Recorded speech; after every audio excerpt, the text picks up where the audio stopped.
Shalom, selamat pagi jemaat yang dikasihi oleh Tuhan. Kembali kita bertemu dalam Salam Pagi. Bapak Ibu, mari kita lanjutkan pembacaan Alkitab kita di dalam 2 Raja-Raja pasal yang ke-21. Demikian firman Tuhan.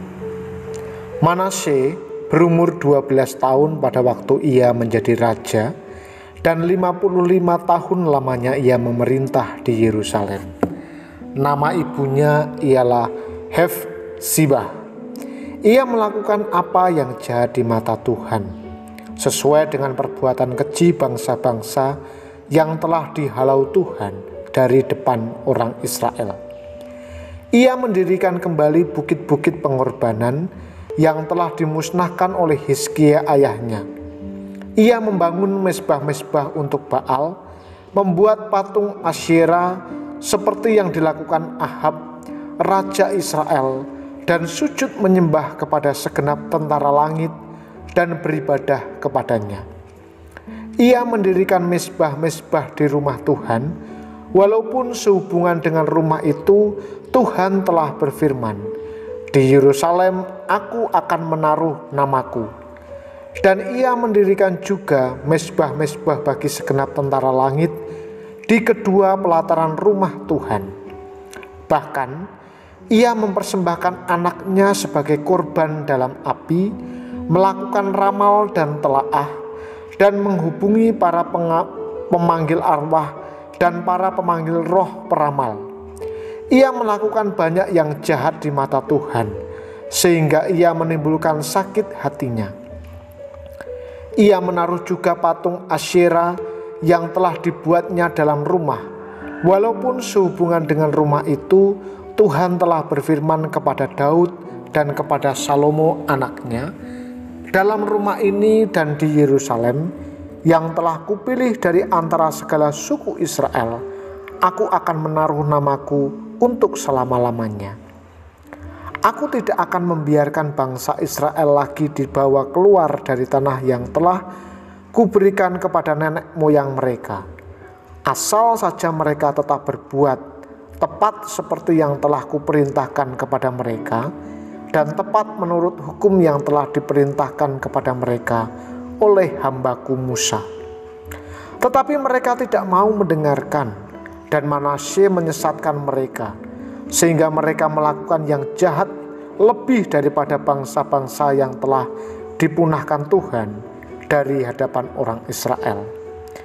Kemudian berfirmanlah Tuhan dengan perantaraan para hambanya, yakni para nabi, "Oleh karena Manasye, Raja Yehuda, telah melakukan kekejian-kekejian ini, berbuat jahat lebih daripada segala yang telah dilakukan oleh orang Amori yang mendahului dia, dan dengan berhala-berhalanya ia telah mengakibatkan orang Yehuda berdosa pula.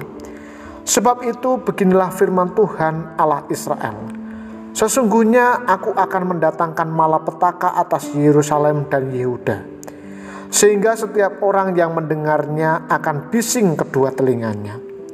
Dan aku akan merentangkan atas Yerusalem tali pengukur sama seperti atas Samaria, dan tali unting-unting sama seperti atas keluarga Ahab. Dan aku akan menghapuskan Yerusalem seperti orang menghapus pinggan, yakni habis dihapus, dibalikkan pula menungging. Aku akan membuangkan sisa milik pusakaku, dan aku menyerahkan mereka ke dalam tangan musuh-musuh mereka, sehingga mereka menjadi jarahan dan menjadi rampasan bagi semua musuh mereka. Oleh karena mereka telah melakukan apa yang jahat di mataku, dan dengan demikian mereka menimbulkan sakit hatiku, mulai dari hari nenek moyang mereka keluar dari Mesir sampai hari ini. Lagi pula Manasye mencurahkan darah orang yang tidak bersalah sedemikian banyak, sehingga dipenuhinya Yerusalem dari ujung ke ujung, belum termasuk dosa-dosanya yang mengakibatkan orang Yehuda berdosa pula dengan berbuat apa yang jahat di mata Tuhan. Selebihnya dari riwayat Manasye, segala yang dilakukannya dan dosa-dosa yang diperbuatnya, bukankah semuanya itu tertulis dalam kitab sejarah para raja-raja Yehuda? Kemudian Manasye mendapat perhentian bersama-sama dengan nenek moyangnya, dan ia dikuburkan di taman istananya di Taman Uza. Maka Amon anaknya menjadi raja menggantikan dia. Amon berumur 22 tahun pada waktu ia menjadi raja, dan 2 tahun lamanya ia memerintah di Yerusalem. Nama ibunya ialah Mesulemet binti Harus dari Yudba. Ia melakukan apa yang jahat di mata Tuhan seperti yang telah dilakukan Manasye ayahnya. Ia hidup sama seperti ayahnya dahulu, sambil beribadah kepada berhala-berhala yang disembah oleh ayahnya dan sujud menyembah kepada mereka. Ia meninggalkan Tuhan, Allah nenek moyangnya, dan tidak hidup menurut kehendak Tuhan.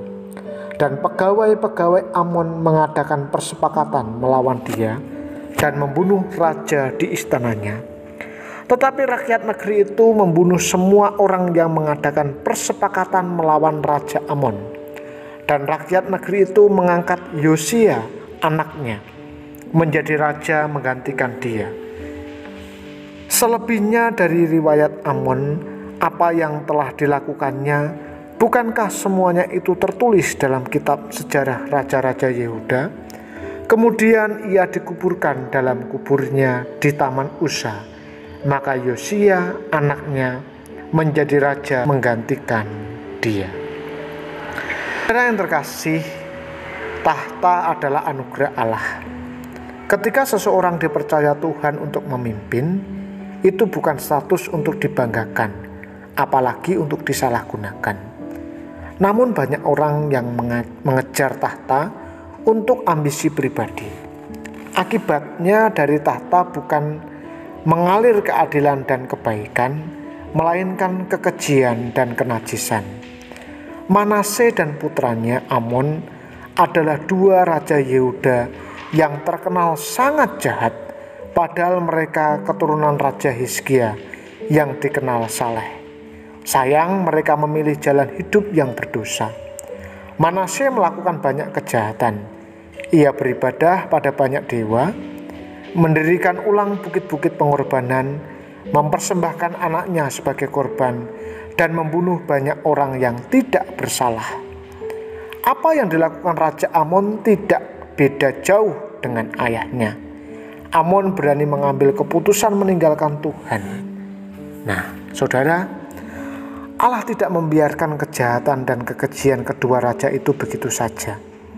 Allah menyatakan hukumannya atas mereka melalui musuh-musuh Yehuda yang akan menghancurkan Yerusalem dan mengangkut penduduknya ke dalam pembuangan kelak.